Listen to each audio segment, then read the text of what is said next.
My travels have brought me to the Appomattox Court House, National Historic Park here in central Virginia, right in the midst of a federal government shutdown, which means there are no rangers and the buildings are closed.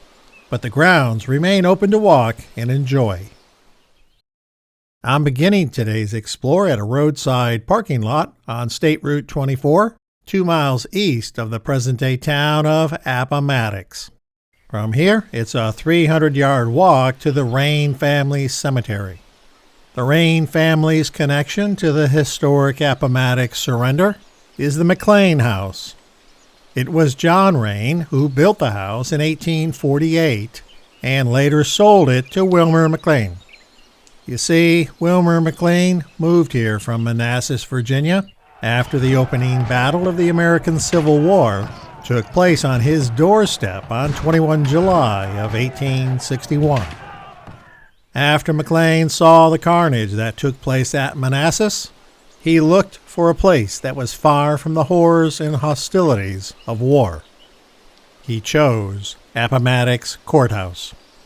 And while he knew his old home was where the opening battle of the war occurred, there was no way for him to know his new home would be the site of the end of the war.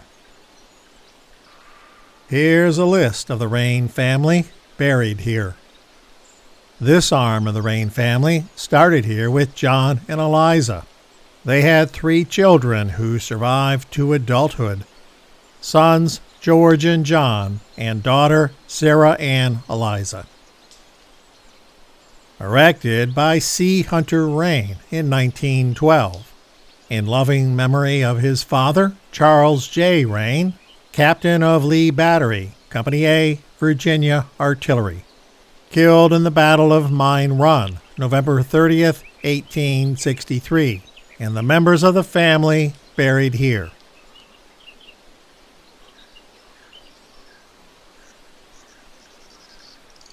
On this face notes the daughter of George and his wife Elizabeth, Ann Eliza Rain, born in 1848. But she died before reaching her 2nd birthday. The south face shows their daughter, Sarah Ann Eliza, married Robert Horner. Together, they had a son, Charles Clifford, who died at age 7 months, and Ezekiel Adelbert Horner, who made it to age 9 before he died. On this face, John F.W. Rain, another of the children of George and Elizabeth, died before reaching his 3rd birthday. And last is the unnamed daughter of John and Hannah Rain. She made it to just past age 1 before she died.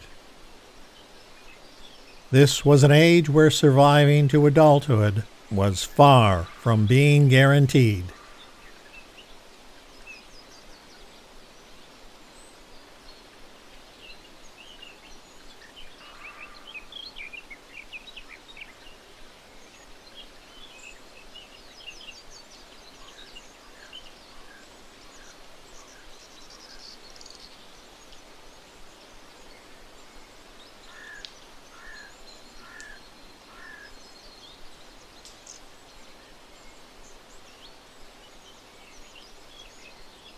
Here on Sunday, April 9, 1865, after 4 years of heroic struggle in defense of principles believed fundamental to the existence of our government, Lee surrendered 9,000 men, the remnant of an army still unconquered in spirit.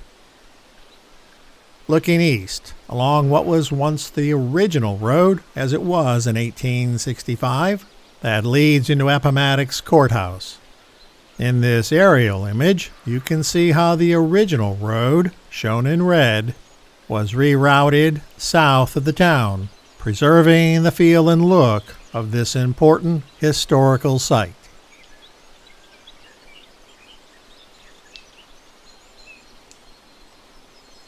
I've come upon a Confederate cemetery under the trees along the road, perhaps 600 yards west of the town. The sign tells us this cemetery is not part of the park property and is maintained by donations to and by the United Daughters of the Confederacy. Buried here are 19 men out of around 100 killed during the last 2 days of the war here in Virginia. Originally buried where they died, in 1866 their remains were moved and reinterred here. There's also one Union soldier among those who rest here.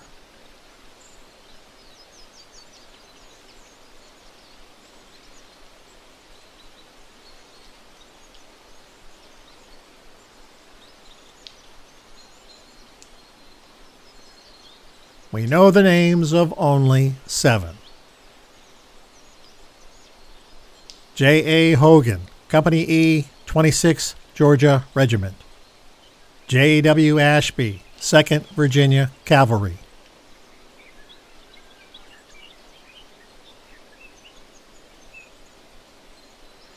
Here's a photo of the road as it appeared in the 1890s, when it still looked much as it did during the time of the surrender. It was officially known as the Richmond-Lynchburg Stage Road. It was the road that Robert E. Lee had hoped to escape westward on, planning to join up with General Joe Johnston's Army of the Tennessee down in North Carolina. But Grant foiled that plan when he outran the Confederate Army, blocking the route of retreat. Did you hear that? What? I heard gunshots. I think there's skirmish taking place over that way. Okay. We've got to be careful. This is right in between enemy lines here. You know, the Confederates are straight ahead. The Union Army's behind us. Keep your head down. All right, proceed with caution. All right. Lee found himself surrounded. He was outnumbered, ill-supplied, with few options available. Seeing no value in sacrificing any more lives of his loyal soldiers, he chose to end hostilities and surrender. On Sunday, 9 April, General Lee signed the surrender document in the parlor of Wilmer McLean's home. While that act ended the war for Lee and the soldiers of the Army of Northern Virginia, Joseph Johnston's Army of the Tennessee was down in eastern North Carolina and remained a threat. Johnston struggled on for another 17 days. Finally, on 26 April 1865, he surrendered at the Bennett House in Durham, bringing an end to the American Civil War. Here's a photo of U.S. Grant with his horse Cincinnati, which is the horse he rode down this very lane to meet with General Lee in McLean's house. It was midday on April 9, 1865. General Robert E. Lee rode into this yard, dismounted, climbed the steps, and disappeared through the front door of the home of Wilmer McLean, the man who moved to Appomattox to get away from the war. It seems the war had again found him, except this time it was to bring the war to an end.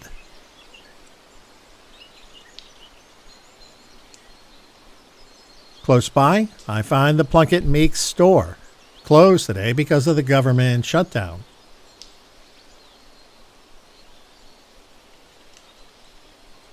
Next door, I find the Woodson Law Office.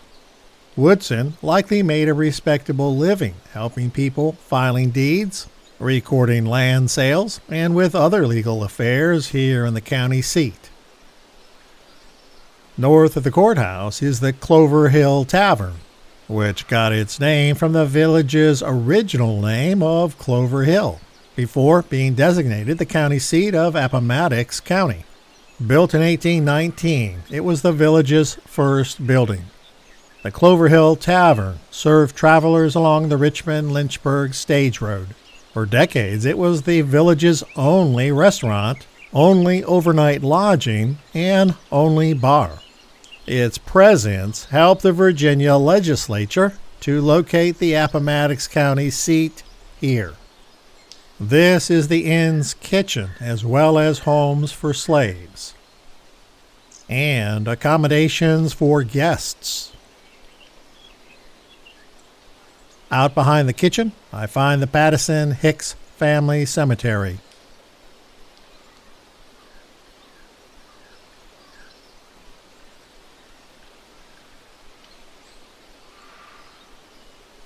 And because this was the county seat, this is the Appomattox Court House building, where property records were kept, taxes were collected, and of course, where trials and lawsuits were adjudicated.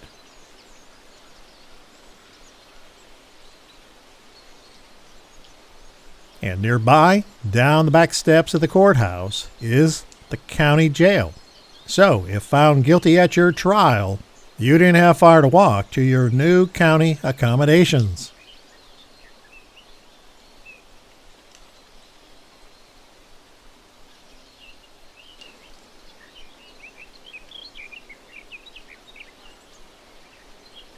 It's time to think about heading back to the car. It's unfortunate that everything was closed today, but on the bright side, there weren't very many visitors roaming the premises. This is an important part of American history and well worth a visit. Remember, life is a journey. Enjoy the ride, and thanks for watching.